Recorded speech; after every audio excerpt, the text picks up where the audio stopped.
Hello everyone, welcome back to Money Talks YouTube channel. ನಾನು ನಿಮ್ಮ Kishore.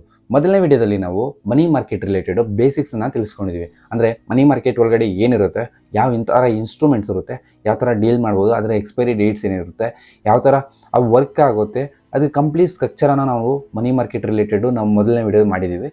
So ನೀವೇನಾದರೂ ಮನಿ market related basic video ನೋಡಿಲ್ಲ ಅಂದರೆ ನಾನು ಲಿಂಕ್ ಅನ್ನೋದು ಡಿಸ್ಕ್ರಿಪ್ಷನಲ್ಲಿ ಕೊಟ್ಟಿರ್ತೀನಿ. ಖಂಡಿತ ಒಂದು ವಿಡಿಯೋ ನೋಡಾದ್ಮೇಲೆ ನೀವು ಒಂದು ವಿಡಿಯೋ ನೋಡಿ. ಈ ಒಂದು ವಿಡಿಯೋದಲ್ಲಿ ನಿಮ್ಗೆ ಏನು ಸಿಗುತ್ತೆ ಅಂದರೆ ಮನಿ ಮಾರ್ಕೆಟಲ್ಲಿ ಯಾವ ರೀತಿ ಇನ್ವೆಸ್ಟ್ಮೆಂಟ್ ಮಾಡಬೇಕು ಅನ್ನೋದೇ ಈ ಒಂದು ವಿಡಿಯೋನ ಮುಖ್ಯ ಉದ್ದೇಶ. ಈ ಒಂದು ವಿಡಿಯೋನ ಸ್ಟಾರ್ಟ್ ಮಾಡೋಕ್ಕಿಂತ ಮುಂಚೆ ಈ ವಿಡಿಯೋಗೆ ನೀವು ಒಂದು ಲೈಕ್ ಮಾಡಿ. ಯಾಕೆಂದರೆ ಈ ಒಂದು ಕಂಟೆಂಟ್ ಅನ್ನೋದು ಕನ್ನಡದಲ್ಲಿ ಯಾರೂ ಸಹ ಟಚ್ ಮಾಡದೇ ಇರುವಂತಹ ಕಂಟೆಂಟು ನಿಮಗೆ ತಿಳಿಸ್ಕೊಡ್ತಿದ್ದೀನಿ. ಸೊ ಪ್ರತಿಯೊಬ್ಬರು ಈ ಒಂದು ವಿಡಿಯೋನ ಲೈಕ್ ಮಾಡಿ, ಆದಷ್ಟು ನಿಮ್ಮ ಸ್ನೇಹಿತರ ಜೊತೆಗೆ ಶೇರ್ ಮಾಡ್ಕೊಳ್ಳಿ. ಮತ್ತು ಮುಂಬರುವಂತಹ ಎಲ್ಲ ಫೈನಾನ್ಷಿಯಲ್ ಕಂಟೆಂಟ್ ರಿಲೇಟೆಡು ಕನ್ನಡದಲ್ಲಿ ನಿಮಗೆ ಬೇಕಾಗುವಂತಹ ಕಂಟೆಂಟು ನಾನು ಪ್ರೊವೈಡ್ ಮಾಡ್ತೀನಿ. ಸೊ ನಮ್ಮ ಚಾನಲ್ಗೆ ಸಬ್ಸ್ಕ್ರೈಬ್ ಮಾಡ್ಕೊಳ್ಳಿ. ಸೊ ಆದ್ದರಿಂದ ನಿಮಗೆ ಒಂದು ವ್ಯಾಲ್ಯೂ ಅಡಿಷನ್ ಆಗುತ್ತೆ ನಿಮ್ಮ ಒಂದು ಇನ್ವೆಸ್ಟ್ಮೆಂಟ್ ಜರ್ನಿಯಲ್ಲಿ ಅಂತ ಹೇಳ್ತಾ ಬನ್ನಿ ಒಂದು ವಿಡಿಯೋನ ಸ್ಟಾರ್ಟ್ ಮಾಡೋಣ.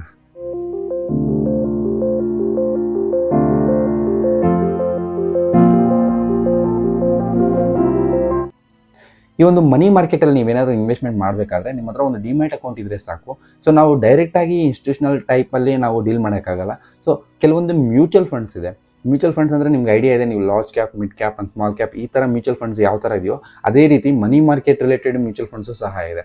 ಸೊ ನೀವು ಯಾವ ಥರ ಅದರಲ್ಲಿ ಇನ್ವೆಸ್ಟ್ಮೆಂಟ್ ಮಾಡ್ತೀರೋ ಸೇಮ್ ಡಿಟ್ಟು ಕಾಪಿ ಈ ಥರನೇ ಇದರಲ್ಲಿ ಸಹ ಮಾಡ್ಬೋದು. ಬಟ್ ಅದರಲ್ಲಿ ಇಲ್ಲದಿರೋಂತಹ ಕೆಲವೊಂದು ಫೀಚರ್ಸು ಇದರಲ್ಲಿರುತ್ತೆ. ಅದರಲ್ಲಿ ಒಂದು ಸ್ವಲ್ಪ ರಿಟರ್ನ್ಸ್ ಜಾಸ್ತಿ ಬಂದರೆ ಸ್ವಲ್ಪ ರಿಟರ್ನ್ಸ್ ಕಮ್ಮಿ ಬರುತ್ತೆ, ಬಟ್ ಸೆಕ್ಯೂರಿಟಿ ಜಾಸ್ತಿ ಇರುತ್ತೆ ಇದರಲ್ಲಿ. ಸೊ ನಿಮಗೆ ಎಕ್ಸಿಟ್ ಲೋಡ್ ಆಗಿರಲಿ ಏನೂ ಇರೋದಿಲ್ಲ, ಯಾವುದೇ ರೀತಿ ನಿಮಗೆ ಲಾಕಿನ್ ಪೀರಿಯಡ್ ಇರೋದಿಲ್ಲ. ನೀವು ನಾಳೆ ಇನ್ವೆಸ್ಟ್ಮೆಂಟ್ ಮಾಡಿ ನಾಳೆದೂ ಸಹ ವಿತ್ಡ್ರಾ ಮಾಡ್ಬೋದು. ಸೆಟಲ್ಮೆಂಟ್ ಡೇ 24 hours ಇರುತ್ತೆ. ಸೊ ಇದೆಲ್ಲ ಫೀಚರ್ಸು ಈ ಒಂದು ಮನಿ ಮಾರ್ಕೆಟ್ ರಿಲೇಟೆಡ್ ನಿಮಗೆ ಕಾಣಿಸುತ್ತೆ.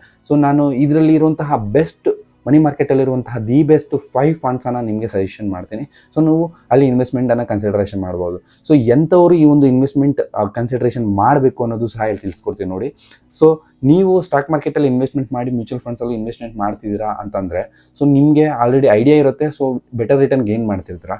ಈಗ ಫಾರ್ ಎಕ್ಸಾಂಪಲ್ FDಸಲ್ಲಿ ಇನ್ವೆಸ್ಟ್ಮೆಂಟ್ ಮಾಡ್ತಿರ್ತಾರೆ.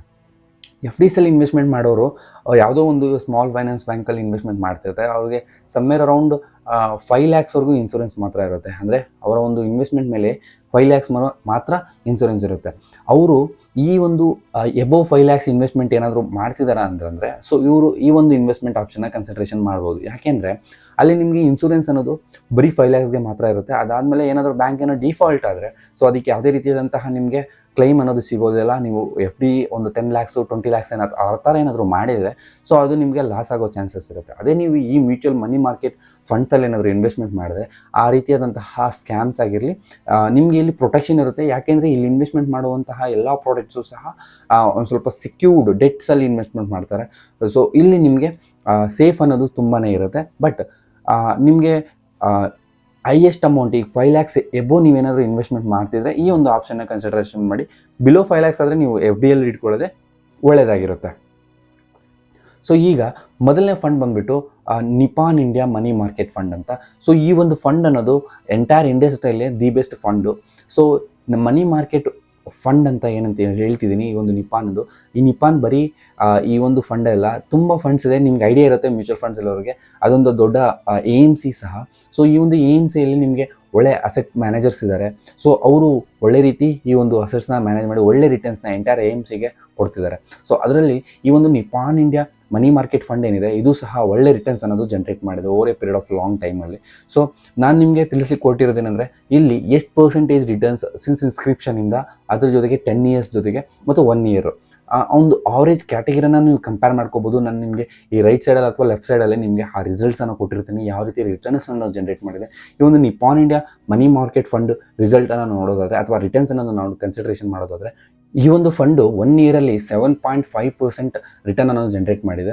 ಅದ್ರ ಜೊತೆಗೆ 10 years ಇನ್ಸ್ಕ್ರಿಪ್ಷನಲ್ಲಿ ಈ ಒಂದು ಫಂಡ್ ಅನ್ನೋದು 6.91% ಅನ್ನೋ ರಿಟರ್ನ್ಸನ್ನು ಜನರೇಟ್ ಮಾಡಿದೆ.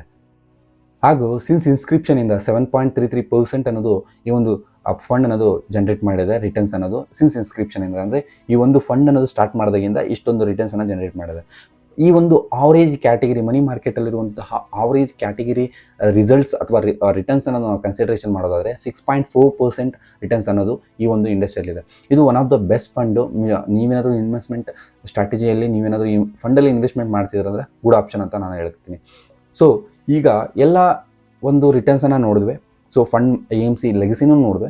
ಸೊ ಈಗ ಮೇಯ್ನಾಗಿ ಈ ಒಂದು ಡೆಟ್ ಫಂಡ್ಸಲ್ಲಿ ನಾವೇನಾದರೂ ಇನ್ವೆಸ್ಟ್ಮೆಂಟ್ ಮಾಡುವಂಥ ಸಮಯದಲ್ಲಿ ಮೇಯ್ನಾಗಿ ಕನ್ಸಿಡ್ರೇಷನ್ ಮಾಡಬೇಕಂಥದ್ದು ಎಕ್ಸ್ಪೆನ್ಸ್ ರೇಷಿಯೋ. ಹೌದು, ಏನಪ್ಪ ಈ ಒಂದು ಎಕ್ಸ್ಪೆನ್ಸ್ ರೇಷಿಯೋ ಅಂತಂದರೆ ಜಸ್ಟ್ ಸಿಂಪಲ್, ಯಾವುದೇ ಒಂದು ಫಂಡ್ ಮ್ಯಾನೇಜರ್ ಆಗಿರಲಿ, ಒಂದು ಫಂಡ್ ರಿಲೇಟೆಡ್ AMC ಆಗಿರಲಿ, ಅವರು ನಿಮ್ಮ ದುಡ್ಡನ್ನು ಮಾರ್ಕೆಟಲ್ಲಿ ಇನ್ವೆಸ್ಟ್ ಮಾಡುವಂತಹ ಒಂದು ಪ್ರಕ್ರಿಯೆ ಚಾರ್ಜ್ ಮಾಡುವಂತಹ ಒಂದು ಸಣ್ಣ ಅಮೌಂಟನ್ನು ಎಕ್ಸ್ಪೆನ್ಸ್ ರೇಷಿಯೋ ಅಂತ ಕರೀತಾರೆ. ಸೊ ಈ ಒಂದು ಎಕ್ಸ್ಪೆನ್ಸ್ ರೇಷಿಯೋ ಎಷ್ಟು ಕಮ್ಮಿ ಇರುತ್ತೋ ಅಷ್ಟು ಬೆಸ್ಟ್ ಇರುತ್ತೆ. ಯಾಕೆಂದರೆ ನಮ್ಮ ಕಡೆಯಿಂದ ದುಡ್ಡು ಅವ್ರಿಗೆ ಹೋಗುತ್ತೆ, ಎಸ್ಪೆಷಲಿ ಅದು ರಿಟರ್ನ್ಸ್ ಬರಲಿ ಬರದೇ ಹೋಗಲಿ, ಪ್ರಾಫಿಟ್ ಬರಲಿ ಲಾಸ್ ಆಗಲಿ, so they will take it expense ratio at any cost. So ಈ ಒಂದು ಫಂಡ್ಗೆ ಎಕ್ಸ್ಪೆನ್ಸ್ ರೇಷಿಯೋ ಬಂದುಬಿಟ್ಟು 0.23% ಇದೆ. ನಾರ್ಮಲ್ ಮ್ಯೂಚುವಲ್ ಫಂಡ್ಸಲ್ಲಿ ನಿಮಗೆ ಸಮ್ವೇರ್ ಅರೌಂಡ್ ರೆಗ್ಯುಲರ್ಗಾದರೆ 1% 2%ವರೆಗೂ ಅಪ್ ಟು ಇರುತ್ತೆ. ಬಟ್ ಡೆಟ್ ಫಂಡ್ಸಲ್ಲಿ ಮ್ಯಾಕ್ಸಿಮಮ್ ಕಮ್ಮಿನೇ ಇರುತ್ತೆ. ಸೊ 0.23% ಈ ಒಂದು ಫಂಡ್ಗೆ ಇದೆ. ಇದು ಕನ್ಸಿಡರೇಬಲೇ. ನೀವು ಈ ಒಂದು ಫಂಡನ್ನು ನಿಮ್ಮ ಓನ್ ರಿಸರ್ಚ್ ಮಾಡಿ ಸಹ ನೀವು ಇನ್ವೆಸ್ಟ್ಮೆಂಟ್ ಡಿಸಿಷನ್ ಅನ್ನೋದು ತಗೋಬೋದು. ಇನ್ನು ಎರಡನೇ ಫಂಡ್ ಬಂದುಬಿಟ್ಟು HDFC ಮನಿ ಮಾರ್ಕೆಟ್ ಫಂಡ್. ಸೊ ಈ ಒಂದು HDFC ಮನಿ ಮಾರ್ಕೆಟ್ ಫಂಡು ಸಹ ಮಾರ್ಕೆಟ್ ಆವರೇಜ್ ರಿಟರ್ನ್ಸ್ ಏನಿದೆ ಅದನ್ನು ಸಹ ಬೀಟ್ ಮಾಡಿದೆ. ಸೊ ನೀವು ರಿಸಲ್ಟ್ಸನ್ನು ಅಥವಾ ಈ ಒಂದು ರಿಟರ್ನ್ಸನ್ನು ನೀವು ಕನ್ಸಿಡರೇಷನಲ್ಲಿ ನೋಡೋದಾದರೆ ಪರ್ ಇಯರ್ಗೆ ಬಂದುಬಿಟ್ಟು 7.4% ರಿಟರ್ನ್ ಅನ್ನು ಜನರೇಟ್ ಮಾಡಿದೆ. ಇದು one of the best mutual fund money market related. So ಇದನ್ನು ಸಹ ನೀವು ಕನ್ಸಿಡರೇಷನ್ ಮಾಡ್ಬೋದು. 10 ಇಯರ್ಸ್ ಆವರೇಜ್ ರಿಟರ್ನ್ಸ್ ನೋಡ್ಕೊಳ್ಳೋದಾದರೆ ನಾವು 6.85%. ಸೊ ಇದನ್ನು ಸಹ ನೀವು ಆವರೇಜ್ ಮಾರ್ಕೆಟ್ ಕ್ಯಾಟಗರಿಗೆ ಕಂಪೇರ್ ಮಾಡಿ ನೋಡಿದ್ರು ಸಹ ಒಂದು ಸ್ವಲ್ಪ ಪಾಸಿಟಿವ್ ಆಗಿದೆ. ಸೊ ಇನ್ನು ಸಿನ್ಸ್ ಇನ್ಸ್ಕ್ರಿಪ್ಷನಿಂದ ನಾವು ನೋಡೋದಾದರೆ 7% ಅನ್ನೋದು ಈ ಒಂದು ಫಂಡಲ್ಲಿ ನಿಮಗೆ ರಿಟರ್ನ್ಸ್ ಅನ್ನೋದು ಸಿನ್ಸ್ ಇನ್ಸ್ಕ್ರಿಪ್ಷನಿಂದ ಸಿಕ್ಕಿದೆ. ಸೊ ಈ ಒಂದು ರಿಟರ್ನ್ಸನ್ನು ನೀವು ನೋಡೋದಾದರೆ ಕಂಪೇರ್ ಟು ಆವರೇಜ್ ಕ್ಯಾಟಗರಿ ಮಾರ್ಕೆಟ್ಗೆ ನೋಡೋದಾದರೆ ಇದು ದಿ ಬೆಸ್ಟ್ ಅಂತ ಹೇಳ್ಬೋದು. ಸೊ ಇದ್ರ ಜೊತೆಗೆ ನಾವೇನು ಮೈನಾಗಿ ಕನ್ಸಿಡ್ರೇಷನ್ ಮಾಡಬೇಕಂತ ಹೇಳ್ತಿದ್ದೆ ಮನಿ ಮಾರ್ಕೆಟ್ ರಿಲೇಟೆಡ್ ಫಂಡ್ಸಲ್ಲಿ ಎಕ್ಸ್ಪೆನ್ಸ್ ರೇಷಿಯೋ. ಸೊ ಈ ಒಂದು ಎಕ್ಸ್ಪೆನ್ಸ್ ರೇಷಿಯೋ ಬಂದುಬಿಟ್ಟು ಇದಕ್ಕೆ ಸಮ್ವೇರ್ ಅರೌಂಡ್ 0.23% ಇದೆ. ಸೊ ಇದು okay, compare to competitive to ಅಲ್ಲಿ ಇದು ಓಕೆ ಇಶ್ ಆಗಿದೆ.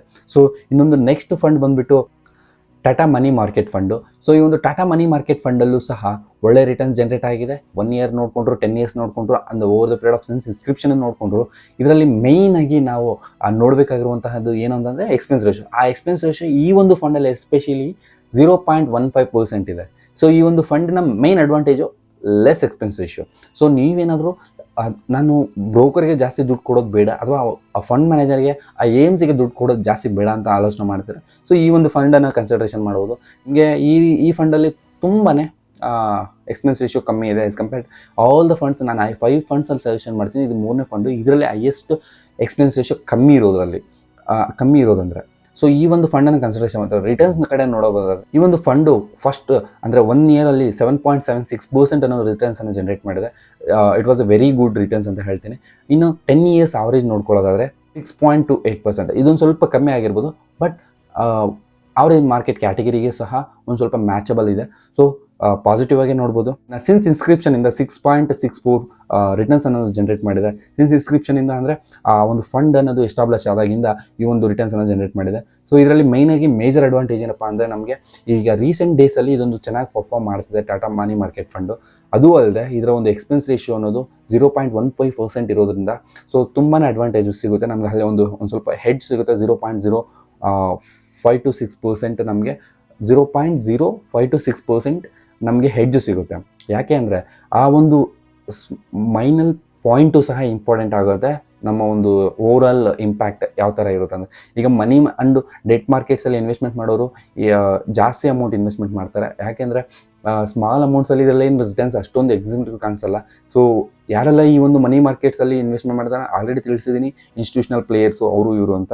ಸೊ ಇದರಲ್ಲಿ ಫ್ಲೋ ಅನ್ನೋದು ಜಾಸ್ತಿ ಇರುತ್ತೆ.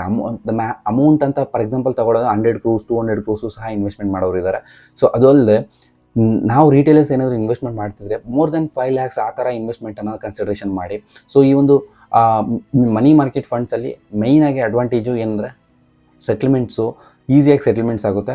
ಅದೇ ರೀತಿ ನಿಮಗೆ ಎಕ್ಸಿಟ್ ಲೋಡ್ ಇರೋಲ್ಲ, ನೋ ಲಾಕಿನ್ ಪೀರಿಯಡ್ ಇರೋಲ್ಲ. ಯಾವುದೇ ರೀತಿಯಾದಂತಹ ಒಂದು ಮ್ಯೂಚುವಲ್ ಫಂಡ್ಸ್ ಇರುವಂತಹ ಕೆಲವೊಂದು ಡಿಸ್ಅಡ್ವಾಂಟೇಜಸ್ ಈ ಫಂಡ್ಸ್ಗೆ ಇರೋದಿಲ್ಲ. ಕೆಲವೊಂದು ನೀವು ELSS ಫಂಡ್ಸ್ ತೊಗೊಂಡ್ರೆ ನಿಮಗೆ 3 years ಲಾಕಿನ್ ಪೀರಿಯಡ್ ಇರುತ್ತೆ.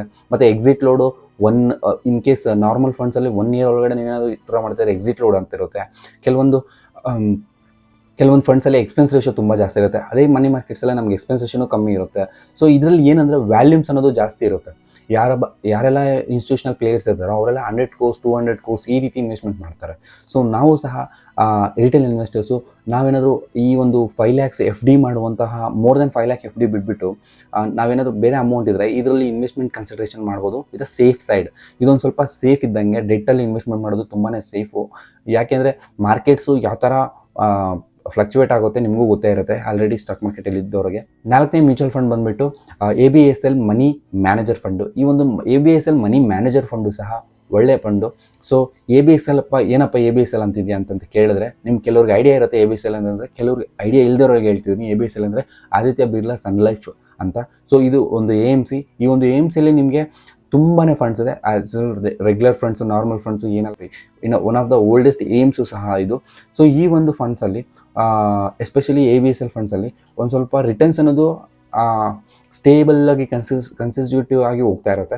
ಸೊ ಈ ಒಂದು ABSL ಮನಿ ಮ್ಯಾನೇಜರ್ ಫಂಡಲ್ಲೂ ಸಹ ರಿಟರ್ನ್ಸ್ ಅನ್ನೋದು ರೀಸೆಂಟ್ ಟೈಮ್ಸಲ್ಲಿ ತುಂಬಾ ಇನ್ಕ್ರೀಸ್ ಆಗಿದೆ. ಸೊ ಈ ಒಂದು ರೀಸೆಂಟ್ ಟೈಮ್ಸಲ್ಲಿ ಮನಿ ಮ್ಯಾನೇಜರ್ ಫಂಡಲ್ಲಿ ನೀವು 1 yearಗೆ ನೋಡೋದಾದರೆ 7.54% ಅನ್ನೋದು ರಿಟರ್ನನ್ನು ಜನರೇಟ್ ಮಾಡಿದೆ.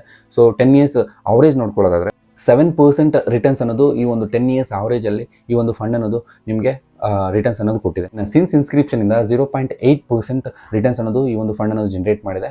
ಮೈನ್ ಡಿಸ್ಅಡ್ವಾಂಟೇಜ್ ಏನಪ್ಪ ಈ ಒಂದು ಫಂಡಲ್ಲಿ ಅಂದರೆ ಎಕ್ಸ್ಪೆನ್ಸ್ ರೇಷಿಯೋ. ಈ ಒಂದು ಎಕ್ಸ್ಪೆನ್ಸ್ ರೇಷಿಯೋ ಈ ಒಂದು ಫಂಡಲ್ಲಿ ಬಂದುಬಿಟ್ಟು 0.34%. ಇದು ಆ್ಯಸ್ ಕಂಪೇರ್ ಟು ನಾನು 5 ಫಂಡ್ಸ್ ಎಲ್ಲ ಕೊಟ್ಟಿದ್ದೀನಿ. ಈ ಒಂದು 5 ಫಂಡ್ನಲ್ಲಿ ಇದೇ ಹೈಯೆಸ್ಟು ಎಕ್ಸ್ಪೆನ್ಸ್ ರೇಷಿಯೋನ ಹೊಂದಿದೆ. ಸೊ ಇದೊಂದು ಸ್ವಲ್ಪ ಡಿಸ್ಅಡ್ವಾಂಟೇಜ್ ಅಂತ ಹೇಳಬೇಕು ಈ ಫಂಡಿಗೆ. ರಿಟರ್ನ್ಸ್ ಎಲ್ಲ ಜನರೇಟ್ ಕರೆಕ್ಟಾಗಿ ಮಾಡ್ತಿದೆ. So 7.5% above 1 year, 7% above 10 years ಇನ್ಸ್ಕ್ರಿಪ್ಷನಿಂದ. ಸೊ ಸಿನ್ಸ್ ಇನ್ಸ್ಕ್ರಿಪ್ಷನಿಂದ ನಿಮಗೆ 6.8%. ಸೊ ಈ ರೀತಿಯಾದಂಥ ರಿಟರ್ನ್ಸ್ ಒಳ್ಳೆ ರಿಟರ್ನ್ಸ್ ಜನರೇಟ್ ಮಾಡಿದೆ. ಆ್ಯಸ್ ಕಂಪೇರ್ ಟು ಬೇರೆ ಒಂದು ಎಕ್ಸ್ಪೆನ್ಸ್ ರೇಷಿಯೋಸ್ಗೂ ಈ ಒಂದು ಎಕ್ಸ್ಪೆನ್ಸ್ ರೇಷಿಯೋ ತುಂಬಾ ಜಾಸ್ತಿ ಇದೆ. ಸೊ ಈ ಒಂದು ಎಕ್ಸ್ಪೆನ್ಸ್ ರೇಷಿಯೋನ ಕನ್ಸಿಡ್ರೇಷನ್ನಲ್ಲಿ ತೊಗೊಂಡು ನೀವೇನಾದರೂ ಇನ್ವೆಸ್ಟ್ಮೆಂಟ್ ಡಿಸಿಷನ್ ತೊಗೊತಿದ್ರೆ ರಿಟರ್ನ್ಸ್ ಇದೆ. ಸೊ ರಿಸ್ಕ್ ಮಾಡ್ತೀನಿ, ನನಗೆ expense ratio not A issue ಅಂತಂದರೆ ರಿಟರ್ನ್ಸ್ ಈ ರೀಸೆಂಟ್ ಡೇಸಲ್ಲೂ ಸಹ ಚೆನ್ನಾಗಿ ಪರ್ಫಾರ್ಮ್ ಮಾಡಿದೆ.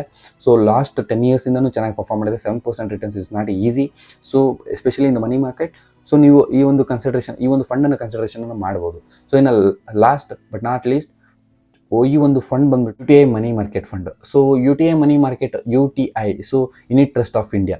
ಇದ್ರ ಕೆಲವ್ರಿಗೆ ಐಡಿಯಾನೇ ಇರೋದಿಲ್ಲ. ಆ್ಯಕ್ಚುಲಿ ಮಾರ್ಕೆಟಲ್ಲಿದ್ರೂ ಸಹ UTI ಕೆಲವ್ರಿಗೆ ಐಡಿಯಾ ಇರೋದಿಲ್ಲ. ಆ್ಯಕ್ಚುಲಿ ಈ ಒಂದು ಫಂಡ್ಸ್ನಲ್ಲಿ ಯಾರೂ ಅಷ್ಟೊಂದು ಪ್ರಮೋಟು ಮಾಡೋದಿಲ್ಲ. ಸೊ ಈ ಫಂಡ್ಸ್ನ ಮೇಜರಾಗಿ ಈ ಒಂದು ಮ್ಯೂಚುವಲ್ ಫಂಡ್ ಇಂಡಸ್ಟ್ರಿಯಲ್ಲಿ HDFC, SBI, ಕೆನರಾ ಈ related funds mid cap, large cap ಈ ರೀತಿ ಹೊರಟೋಗ್ಬಿಡ್ತಾರೆ. ಸೊ ಈ ಡೆಟ್ ಫಂಡ್ಸ್ನ ಯಾರೂ ಮೋಸ್ಟ್ಲಿ ಟಚ್ಚೇ ಮಾಡೋಕ್ಕೆ ಬರೋದಿಲ್ಲ. ಎಸ್ಪೆಷಲಿ ರಿಟೇಲರ್ಸು ಅವರಿಗೆ UTI ಫಂಡ್ಸು ಸಹ ಯಾವುದು ಅಂತಲೂ ಸಹ ಗೊತ್ತಿರೋಲ್ಲ. ಇದೊಂದು one of the oldest AMC. So mutual funds start ಆಗಲಿಕ್ಕೆ ಕಾರಣನೇ ಈ ಒಂದು UTI ಅಂತ ಹೇಳ್ತೀನಿ ನಾನು.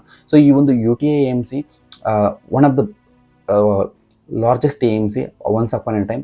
ಸೊ ಎಂಟೈರ್ ಮ್ಯೂಚುವಲ್ ಫಂಡ್ಸನ್ನು ಹ್ಯಾಂಡಲ್ ಮಾಡ್ತಿರುವಂತಹ ಒಂದು ಸಿಚುವೇಶನ್ ಇದಕ್ಕಿತ್ತು. ಸೊ ಈಗ UTI ಬಂದುಬಿಟ್ಟು ಒಂದು AMC ಆಗಿದೆ. ಸೊ ಈ ಒಂದು AMC ಸಹ ಮನಿ ಮಾರ್ಕೆಟ್ ಫಂಡನ್ನು ಹೊಂದಿದೆ. ಸೊ ಈ ಒಂದು ಫಂಡ್ನಲ್ಲಿ ನಿಮಗೆ ಗುಡ್ ರಿಟರ್ನ್ಸ್ ಅನ್ನೋದು ಜನರೇಟ್ ಆಗ್ತಿದೆ. ಇದರ ಒಂದು ಎಕ್ಸ್ಪೆನ್ಸ್ ರೇಷಿಯೋ ನೋಡ್ಕೊಳ್ಳೋದಾದರೆ ನಾವು 0.19%. ನೀವು ಟಾಟಾದಲ್ಲಿ ನಾನು ಏನು ಹೇಳಿದೆ 0.15% ರಿಟರ್ನ್ ಎಕ್ಸ್ಪೆನ್ಸ್ ರೇಷಿಯೋ ಏನಿದೆ. ಸೊ ಇದನ್ನು ಸಹ ನೀವು ಕಂಪೇರ್ ಮಾಡ್ಕೋಬೋದು. ಎರಡೂ ತುಂಬ ಲೋ ಎಕ್ಸ್ಪೆನ್ಸ್ ರೇಷಿಯೋನ ಹೊಂದಿದೆ. ಸೊ ಈ ಒಂದು ಕನ್ಸಿಡ್ರೇಷನ್ ಯಾರೆಲ್ಲ ಎಕ್ಸ್ಪೆನ್ಸ್ ರೇಷಿಯೋನ ಕನ್ಸಿಡ್ರೇಷನ್ ಮಾಡಿ ಇನ್ವೆಸ್ಟ್ಮೆಂಟ್ ಮಾಡ್ತಿದ್ರೆ ಇನ್ಕ್ಲೂಡಿಂಗ್ ರಿಟರ್ನ್ಸು. ಸೊ ಈ ಎರಡು ಫಂಡ್ಸ್ನ ನೀವು ಕೇರ್ಫುಲ್ಲಾಗಿ ಅಬ್ಸರ್ವ್ ಮಾಡಿ ಇನ್ವೆಸ್ಟ್ಮೆಂಟ್ ಮಾಡ್ಬೋದು. ಸೊ ಯಾಕೆಂದರೆ ಎಕ್ಸ್ಪೆನ್ಸ್ ರೇಷಿಯೋ ತುಂಬಾ ಕಮ್ಮಿ ಇದೆ ಅದರಿಂದ.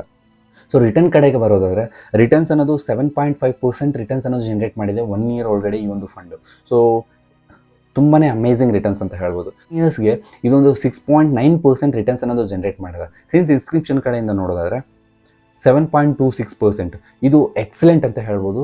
ಸಿನ್ಸ್ ಇನ್ಸ್ಕ್ರಿಪ್ಷನಿಂದ 7.26% ಇಸ್ ನಾಟ್ ಈಸಿ.